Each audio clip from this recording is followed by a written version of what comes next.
अस्सलाम वालेकुम viewers, hope you all are well. तो जी आज हम कुछ प्रीवियस पढ़ी हुई टर्म्स के बीच डिफरेंस को स्टडी करेंगे। तो सबसे पहले हम जो दो टर्म्स के बीच डिफरेंस को स्टडी करने वाले हैं वो है एटम्स वर्सेस आयंस। तो सबसे पहले देखते हैं एटम क्या होता है। Atom is the smallest particle of an element. जो एटम होता है वो किसी भी एलिमेंट का छोटा सा पार्टिकल होता है। अब एलिमेंट क्या होता है? एलिमेंट एक ऐसा सब्सटेंस होता है जिसके अंदर पाया जाने वाला हर एक एटम सेम टाइप का होता है और इसका जो एटॉमिक नंबर होता है, मतलब नंबर ऑफ प्रोटॉन्स जो होते हैं इसमें, वो सेम होते हैं। ठीक है। आगे ions, it is the smallest unit of an ionic compound. अब आयन क्या होता है? कोई भी हमारे पास आयनिक कंपाउंड है उसका सबसे छोटा जो यूनिट होता है वो आयंस कहलाता है। लेट्स सपोज यहाँ पे आप डायग्राम में देख सकते हो एक कार्बन का एलिमेंट है। ठीक है।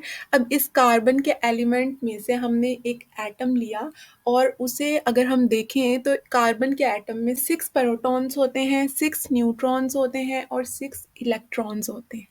अब अगर हम कार्बन के एटम की बात कर रहे हैं तो इसका मतलब है कार्बन के एलिमेंट में उन तमाम एटम्स की बात होगी जिनका जो प्रोटॉन नंबर है, मतलब जो उनका एटॉमिक नंबर है, वो 6 होगा। ठीक है। नीचे हमारे पास एक स्ट्रक्चर है, एक क्रिस्टल लेटिस स्ट्रक्चर है आयनिक कंपाउंड का, और यहाँ पे हमने एग्जाम्पल ली है सोडियम क्लोराइड की। अब आप यहाँ पे डायग्राम में देख सकते हो कुछ डॉट्स बड़े हैं और कुछ छोटे हैं। ठीक है। एक डॉट को आप फर्ज कर लें कि वो पॉजिटिव आयन है, ये असल में आयंस हैं, आयंस को शो कर रहे हैं। और एक जो छोटा डॉट है आप उसे नेगेटिव आयन से रिप्रेजेंट कर सकते हो। अब अगर हम यहाँ पे इसमें यूनिट की बात करें तो इसका मतलब है एक पॉजिटिव और एक जो नेगेटिव आयन है वो एक लिंक के थ्रू अटैच होंगे, एक बॉन्ड के थ्रू अटैच होंगे। तो दो ऑपोजिटली चार्ज्ड आयंस का एक दूसरे के साथ अटैच होना, ये उसका यूनिट कहलाता है। ठीक है। उस यूनिट को हम फॉर्मूला यूनिट का नाम दे देते हैं। अब अगर आयंस की बात हो रही है तो इन डॉट्स को इस डायग्राम में से कोई एक पार्टिकल, एक छोटा डॉट आप सेपरेट आउट कर लें तो वो आयन कहलाता है। ठीक है। नेक्स्ट है atom can or cannot exist independently and can take part in chemical reaction।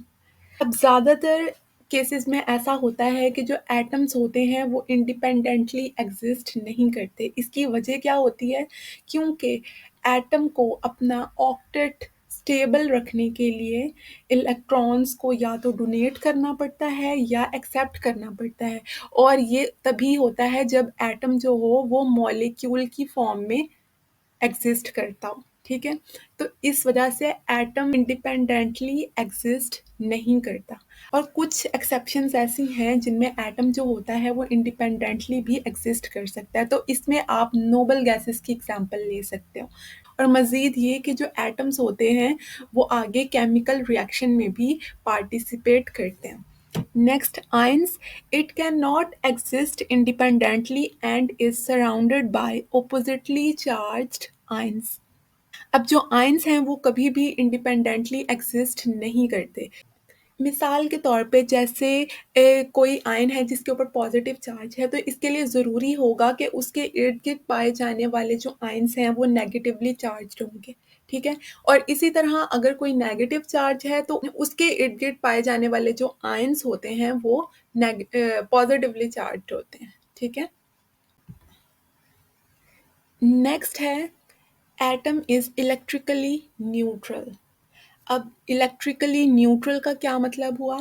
आपने एटम का स्ट्रक्चर देखा होगा कि जो एटम का न्यूक्लियस होता है उसमें प्रोटॉन्स और जो न्यूट्रॉन्स होते हैं वो पाए जाते हैं, जबकि जो इलेक्ट्रॉन्स होते हैं वो एटम के न्यूक्लियस के इर्द गिर्द रिवॉल्व कर रहे होते हैं। अब यहाँ पे सबसे पहले तो हम देखेंगे कि न्यूट्रल कैसे हुआ, क्योंकि प्रोटॉन के ऊपर तो पॉजिटिव चार्ज होता है और इलेक्ट्रॉन के ऊपर नेगेटिव चार्ज होता है। अब मिसाल के तौर पे अगर हम कार्बन का एटम लेते हैं, कार्बन के एटम में 6 प्रोटॉन्स हैं। ठीक है। और प्रोटॉन पे पॉजिटिव चार्ज है।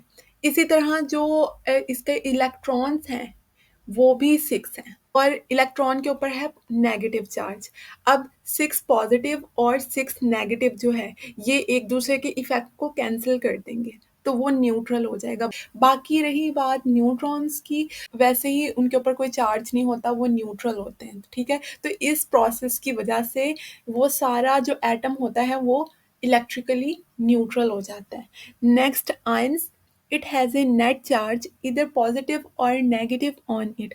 अब आयंस का आप पीछे पढ़ चुके हो कि आयंस के ऊपर कोई ना कोई चार्ज होता है, या तो वो पॉजिटिव हो सकता है या वो नेगेटिव हो सकता है। नेक्स्ट डिफरेंस है मॉलिक्यूल्स वर्सेस मॉलिक्यूलर आयंस।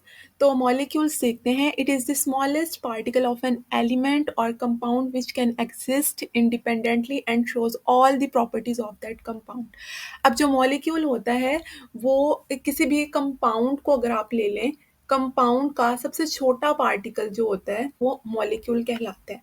अब मॉलिक्यूल की ये खसूसियत होती है कि वो इंडिपेंडेंटली एग्जिस्ट करता है, ठीक है। अब जो एक मॉलिक्यूल अगर हम एक कंपाउंड में से लें तो आप उसे देख सकते हो कि उसके अंदर वो तमाम प्रॉपर्टीज पाई जाती हैं जो एक कंपाउंड की प्रॉपर्टी होती है, ठीक है। आगे है molecular ion, it is formed by the gain और loss of electrons by a molecule.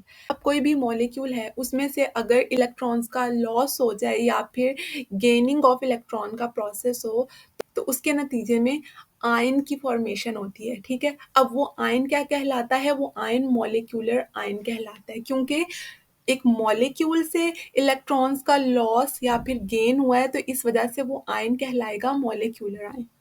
जैसे आप यहाँ पर देखो, ये आपको एटम शो हो रहा है कार्बन का, ठीक है।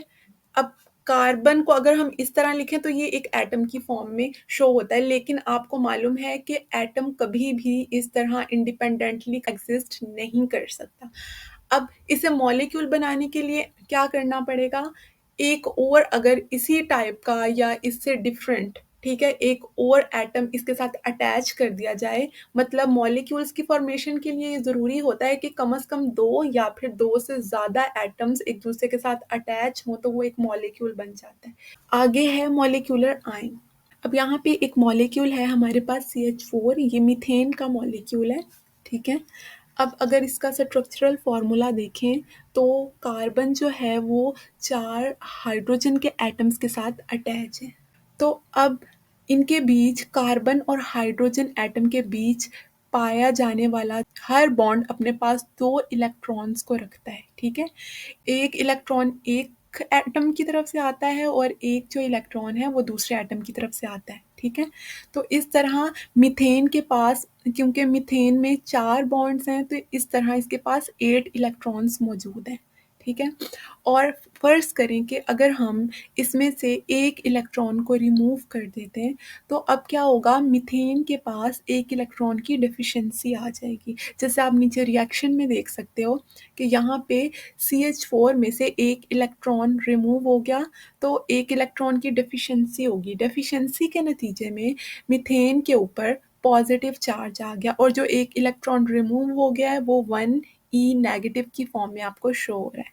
यहाँ पे मॉलिक्यूलर आयन है CH4 पॉजिटिव, ये एक मॉलिक्यूलर आयन है, ओके।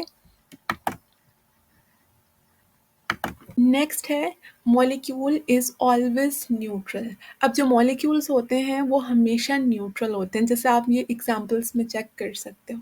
इसी तरह आगे है molecular ion, it can have positive और negative ion.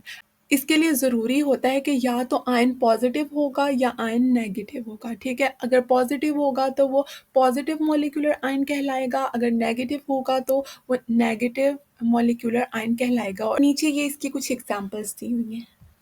Molecule is formed by the combination of atoms. ये हम पीछे पढ़ चुके हैं कि मॉलिक्यूल्स की फॉर्मेशन के लिए ज़रूरी होता है कि 2 या फिर 2 से ज़्यादा एटम्स जब एक दूसरे के साथ कंबाइन होंगे तो एक मॉलिक्यूल बन जाएगा।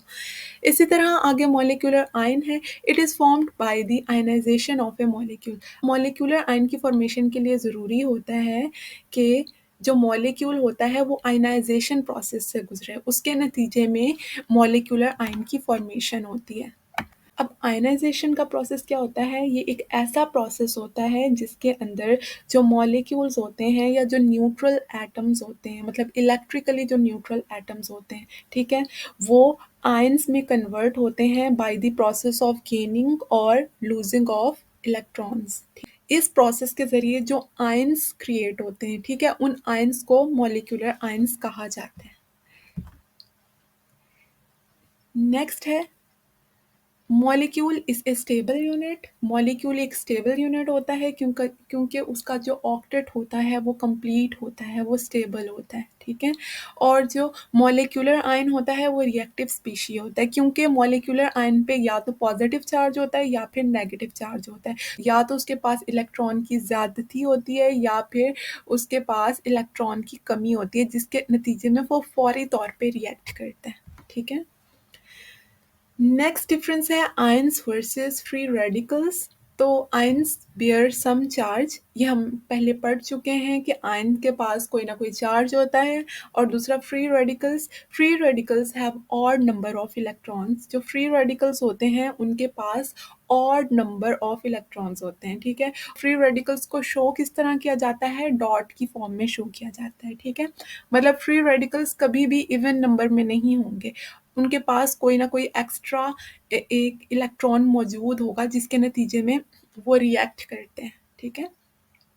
अब ऑड नंबर क्या वो 1 हो सकता है, वो 3 हो सकता है, वो 5 हो सकता है, वो 7 हो सकता है। नेक्स्ट है आयंस एग्जिस्ट इन सॉल्यूशन और इन क्रिस्टल लेटिस।